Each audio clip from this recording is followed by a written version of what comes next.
지난 금요일 심야 예배 때 키르기스탄의 이재성 선생님이 그런 말씀을 느헤미야 말씀을 가지고 그런 말씀하셨습니다. 한 번의 일이 되는 경우는 그렇게 많지 않다. 시간이 걸린다. 그 말씀을 들으면서 저도 참 여러 가지 감정이 들었습니다. 맞아. 내가 지금까지 하나님의 돌보심이 없었다면 지금의 내가 없었지. 제가 원래부터 이렇게 그래도 이 정도면 좀 괜찮지 않나라는 생각을 가끔 하는데요. 제가 원래부터 이런 사람이 아닙니다, 여러분. 우리도 그렇습니다, 여러분. 우리는 완벽한 사람이 아닙니다. 계속 완벽을 향해 나아가고 있는 과정 가운데 있는 거죠. 그런데 살다 보면 왜 이 사람은 이것까지밖에 못하지라는 생각이 들 수가 있습니다. 그럴 수밖에 없습니다. 아직 시간이 필요한 겁니다. 하나님의 은혜 가운데 세움받은 안디옥 교회는 성령께서 주장하시는 좋은 교회였습니다. 그러나 그 교회가 원래부터 그런 교회가 아닙니다. 하나님의 인도하심의 역사가 그 교회에 함께 있었고 시간이 지나면서 은혜의 공동체로 더 빛나게 될 수 있었던 것이죠. 바울과 바나바는 안디옥 어떻게 가게 됐냐면 성령님의 지시를 받아서 가게 되었습니다. 안디옥 교회의 파송을 받고 그들은 전도 여행을 떠났습니다. 인간적으로는 너무 힘들고 주저앉고 싶을 때도 있었을 겁니다. 욕을 먹기도 하고 쫓겨나기도 하고 돌에 맞아 죽을 뻔하기도 하니 말이죠. 그런데 바울과 바나바는 거기에 대해서 이렇다 저렇다 불평하지 않습니다. 왜냐하면 자기들이 한때는 그렇게 복음을 증거하는, 바울의 경우 한때는 그렇게 복음을 증거하는 사람들을 핍박하던 박해자였기 때문입니다. 그러나 그들은 묵묵히 주께서 가라 하시는 길을 걸어갔습니다. 순종함으로 갔습니다. 하나님이 그들의 순종을 받으셨고 예수님을 믿어 구원받은 성도의 수가 점점 많아지게 만들어 주셨습니다. 이 일은 유대 땅이 아니라 이방인의 땅에서 일어난 일이었습니다. 그런데 유대에서 온 어떤 사람들이 안디옥 교회에 와서는 모세의 법대로 할례 받지 않으면 구원을 받지 않는다는 이상한 가르침을 전한 겁니다. 이들의 주장은 곧 유대인이 되어야 구원받을 수 있다라는 말과 다르지 않습니다. 이걸 오늘날 우리식으로 따진다면 당신이 이스라엘 사람이 되어야 구원받는다는 말과 다르지 않습니다. 율법과 복음 사이의 이 문제를 공식적으로 해결하기 위하여 바울과 바나바가 예루살렘으로 올라갔습니다. 그런데 거기서도 바리새파에 속한 어떤 성도가 이방인에게는 할례를 반드시 행하고 모세의 율법을 지키도록 해야 된다고 명령하는 것이 마땅하다고 주장하는 겁니다.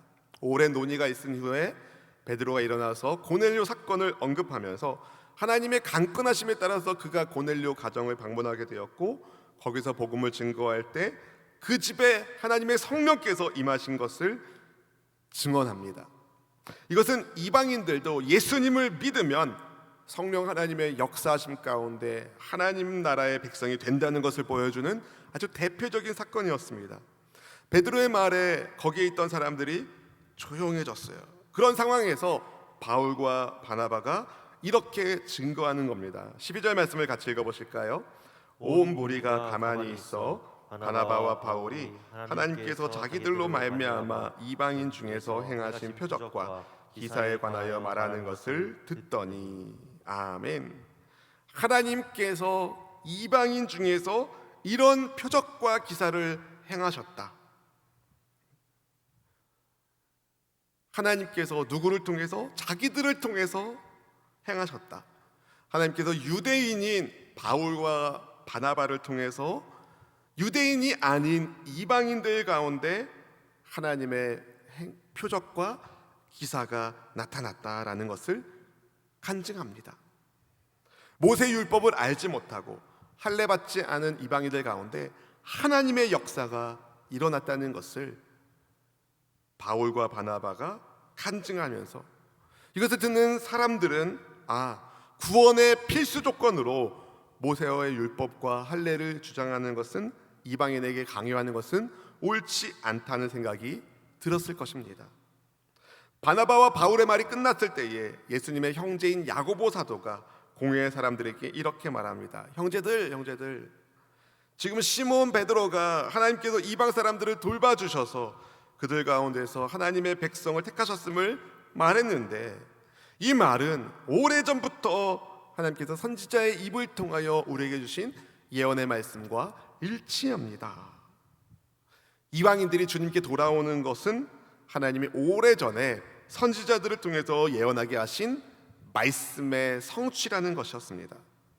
야고보 사도는 하나님의 말씀을 기준으로 이방인들이 주님께 돌아오는 것이 전혀 이상하지 않다고 밝히는데요. 원래 야고보 사도가 어떤 사람입니까? 여기에 야고보는 예수님의 혈육 친동생으로서 원래 형님이신 예수님을 그리스도로 믿지 않았던 사람입니다.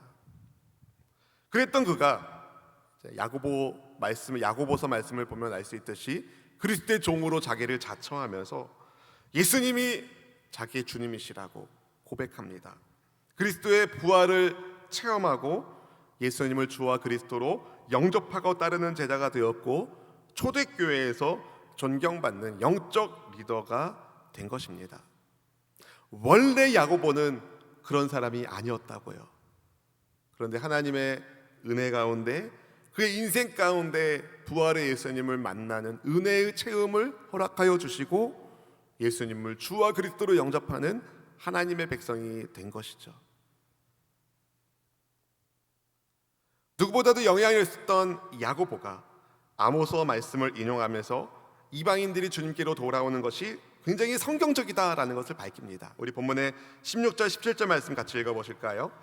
이후에 내가 돌아와서 다윗의 무너진 장막을 다시 지으며 또 허물어진 것을 다시 지어 일으키리니 이는 그 남은 사람들과 내 이름으로 일컬음 받는 모든 이방인들로 주를 찾게 하려 함이라 하셨으니. 아멘, 아멘.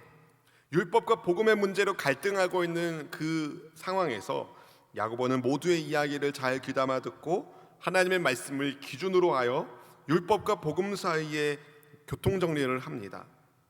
이방인들로 하여금 주를 찾게 하시겠다는 하나님 말씀을 제시하면서 이것이 오래전부터 하나님께서 계획하셨던 일이라고 말하는 거죠.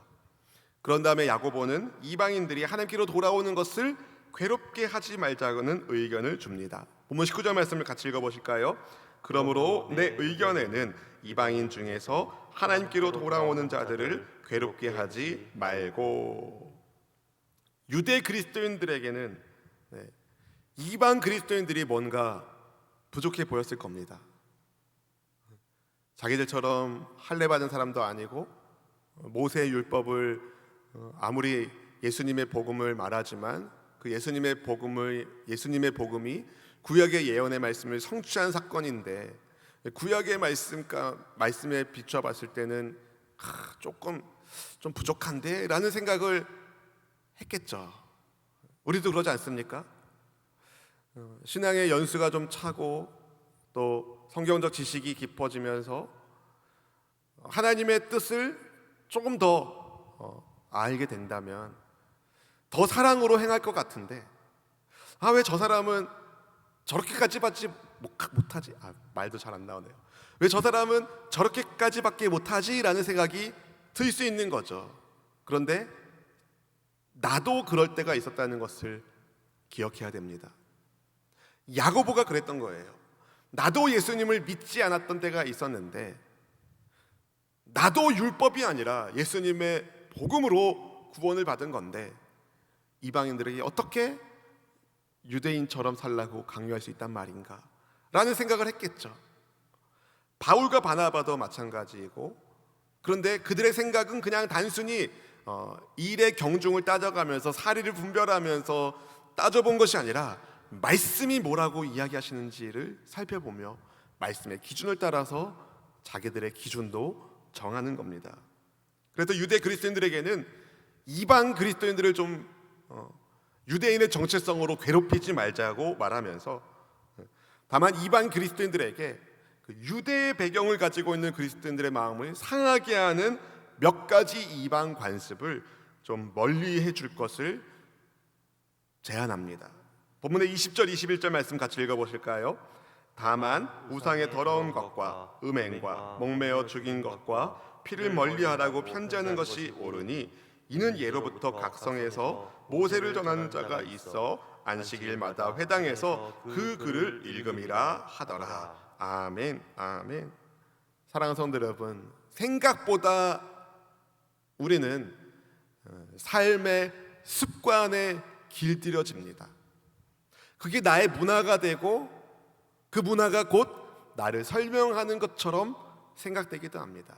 그러나 우리를 설명하는 것은 예수님의 복음입니다. 복음이 내가 누군지를 말해주는 거예요.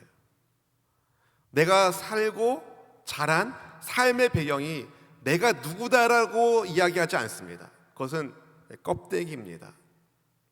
내가 어디에서 와서 왜 살고 어디로 가는지는 복음이 깨닫게 해주고 알려주는 겁니다.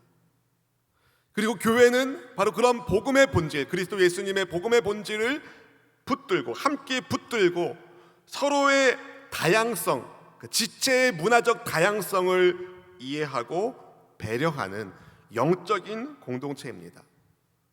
여러분, 엄마 뱃속에서 태어난 남매도 형제도 자매도 다르대요. 그렇죠? 잘 모르시나 보네요.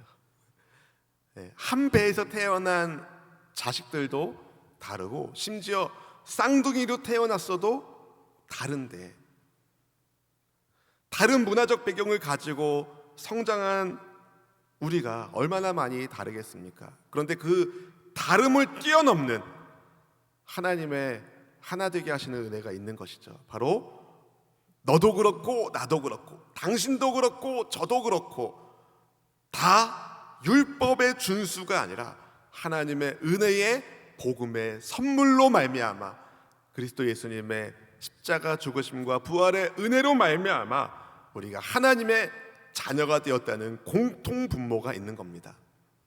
따라서 하나님은 우리 모두에게 오늘 야고보 사도의 말에 의하면 주를 찾게 한 것처럼 이방인들에게 주를 찾게 한 것처럼 우리 모두에게도 주를 찾게 하는 영적인 갈망을 주셨고 또 주님을 만나는 은혜의 복을 주셨습니다. 아멘. 우리가 주님을 찾는 영적 갈망 그리고 주님을 찾아 하나님을 아버지라 부르게 되는 그리스도 예수님의 복음을 믿게 되는 이 모든 사건은 성령 안에서 이루어진 것입니다. 성령 안에서 예수님을 믿게 되었고 성령 안에서 하나님의 자녀가 되었고 성령 안에서 우리는 하나님의 영 가족입니다. 한번 따라 보실까요? 성령 안에서 우리는 하나님의 영 가족이다. 가족이다. 아멘. 좀 발음하기 어렵지만 영 가족, 영적 가족이라는 말입니다. 따라서 우리가 서로 살아온 배경도 다르고 문화도 다르지만 아프리카의 그리스도인이나 대한민국의 그리스도인이나 북한의 지하교회 그리스도인이나 다 배경은 다 다르지만 모두가 다 하나님의 큰 울타리 안에 하나님의 영적 가족이 되었고 가장 1차적으로는 수원수목교회라는 지역교회에 우리가 영적 가족으로 하나님이 묶어주셨습니다. 그러니 함께 주를 찾고 함께 주님을 만나고 함께 주님을 예배하는 은혜로 우리가 살아갈 수 있기를 축복합니다.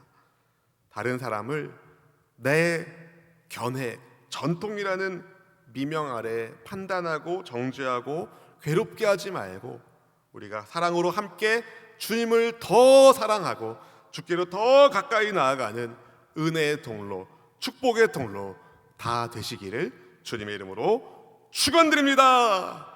여러분 한 분 한 분이 은혜의 통로, 축복의 통로입니다. 기도하겠습니다.